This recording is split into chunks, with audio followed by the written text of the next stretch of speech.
Man United back to winning ways with a different formation and a different system altogether against Tottenham Hotspurs. So has Ole Gunnar Solskjaer finally found a solution to the team's defensive problems, or is it just a case that Tottenham Hotspur are really bad and they are a poor side? We will find out in a bit. I am Hamza Suleiman on the Stratford Africa channel, and this is your match reaction video to the Tottenham Hotspur game. Tottenham Hotspurs 0, Manchester United 3. Yes, that was the scoreline, and goals from Cristiano Ronaldo, Edison Cavani, and Marcus Rashford off the bench was what was able to secure Manchester United all 3 points away from home. And after that, a lot of conversations has been generated about the new system employed and the fate of the manager and the way forward. So please guys, as usual, get into the comment section and let's get interactive. Let me know your thoughts about the game and the changes that the manager did. And please subscribe to the channel if you are new, and smash a like smash a like on the video, and then please don't forget to share the link to your friends and family and invite them to join the community. Yes, so that being said, let's just get straight into the game and analyze it and break it down as we always do here. So I think generally it was a good performance, and it can be said enough about the 3 points and the win. We really needed that on the back of the results that we have had over the weeks, and some of the performances we have seen which haven't been good enough. So I think we really needed this win to boost us, our confidence, and to help us now go and build some good momentum here. But good performance overall, but the performance wasn't devoid of issues. There are still huge and big issues that I saw which still needs to be tackled. And players like Harry Maguire and Luke Shaw, they still look way out of shape, and their concentration wise they are not there yet. I still see them running into each other defensively. Maguire is still off it. His form is still bad, and Luke Shaw is not the Luke Shaw we saw last season. So those two guys, they really need to sort themselves out as quickly as possible to be able to be in a good shape to help the team going forward. Yes, and also I think our on the ball sloppiness is still there. We misplaced a couple of passes when we were trying to attack Tottenham, and generally our passing wasn't the best at all. That being said, I think the defensive shape of the team improved a lot in this game, and people like Cavani's work rate, it can't be talked about enough yet. The guy works his socks off for the team, and he does everything that is expected of him. I think he's a gem there, and we need to find a way to get him into the team more often than he has been so far.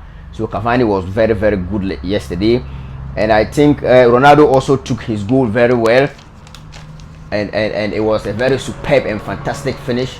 A very nice pass from Bruno Fernandes, arguably the best midfielder in the world right now. He has created the most chances in the league and in Europe this season so far, and he's on form, and he's doing what he does best. I think one other important point too is Varane's return yesterday. Varane was very crucial at the back. His organization, his aerial prowess, his calmness, and his ability to deal with one-on-one situations. You remember that chance Cavani misplaced pass that Harry Kane latched onto, and he ran on one-on-one versus Varane. Varane kept his place, he kept his calm, and he didn't go run to engage him. He just maintained his place before the likes of Fred them all fell back into place, and then we won the ball back. Yes, if it was to be Fred them, they would just rush to engage him, and the moment you lose that battle, then Harry Kane will be through one-on-one with DJ. So I think Maguire's return, Varane's return there yesterday helped a lot in our defense. And also Wan-Bissaka too was a very interesting one yesterday. He got forward very well, and he got himself into very nice positions. Yes, his poor on ball ability didn't scare him off to attack. Yesterday he really got forward a lot, and I think he was good, especially in the first half. He really impacted the game, and he attacked a lot. And also McTominay too had a very good game. The whole of this season, yesterday was his best game so far. He got onto the ball a lot and he drove forward. He just drove the ball through Tottenham's midfield, and he was all over the place doing what he's supposed to do. Yesterday he didn't go hiding as he always does. So McTominay's performance, it was very good yesterday. Yes, that being said, I think we need to talk about the new system and the new formation, the 3-4-1-2 that Ole Gunnar Solskjaer deployed yesterday. I think it has its own benefits and its own disadvantages. So let's just take a look at that. I think that formation gave us the much needed balance that we've lacked over the past few weeks, and the defensive and offensive compactness that we didn't see with this team. Yesterday off the ball, we were not scattered as we used to be. We were very compact, very close to each other, and we kept our calm and won the ball back several times. And when we were attacking too, we weren't disjointed. Cavani and Ronaldo, they moved in together, back and forth, and Bruno stayed in the midfield yesterday. He wasn't too in a rush to join the attack, and then the teamship was a lot better yesterday than it has been over the weeks. So I think that the 3-4-1 formation really helped us yesterday. So people are saying it's just Spurs, and the formation didn't really change anything. It was too defensive also. But I think if we hadn't played that formation, no matter how poor Spurs looks, they would have cut through us as easily as all the other teams have done. Look at the way Leicester City found us too easy to play with, and since then I don't think they've won a game yet. They lost to Arsenal this week. They drew the other week to some team like that. Ever since Aston Villa beat us at Old Trafford 1-0, up to now they haven't won a game. So it doesn't really matter how poor the opponent is. The system we were playing, it made us too easy to play against, and something had to give, something had to change, and the manager changed the system, and I think it gave us some compactness and some defensive solidity there. Yes. And so this formation, a lot of question marks are being asked about it. Is it sustainable in the long term? It has delivered the results and the compactness that we lack. So now is a manager going to stick to it and use it over the long time? And if that's what is going to happen, where will that then leave some of our young forwards, the likes of Mason Greenwood, especially Jadon Sancho? Sancho is an out-and-out winger, and if you are going to switch the system to this 3-4-1-2 formation, where will that leave him? So those are huge question marks that is making people not to be able to trust the fact that Ole can stick to this formation for in the long run. Because if he's going to play this way, then Rashford, Greenwood and Sancho then will keep being on the bench, and they'll have to come off the bench to impact games. And the moment these England boys are not getting game time, the English media is going to be on Ole's neck, and they will start criticizing him, saying he's playing defensive, blah blah blah blah, and the pressure is going to be on him to play these boys. And if he's going to play these boys, then he will have to change the system, because in our previous system that we played, the 4-2-3-1, it had loads and loads of defensive duties that was placed on our wide midfielders or our wingers, but Greenwood and Rashford weren't ready to do that job. So you either have to sacrifice them or you replace them. You keep the same system and you take out those two players and bring people who are ready to offer that defensive ability, in order to give the team some compact and some defensive shape. Or you take them out and then you change the system completely and bring in an extra defensive player who can help do that. And that is what Ole did yesterday.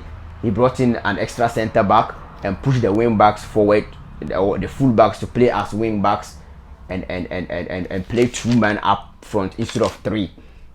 You understand? So usually we play 3-man up front, and then Bruno will go and add to them to make it 4, and then our midfield will be outnumbered.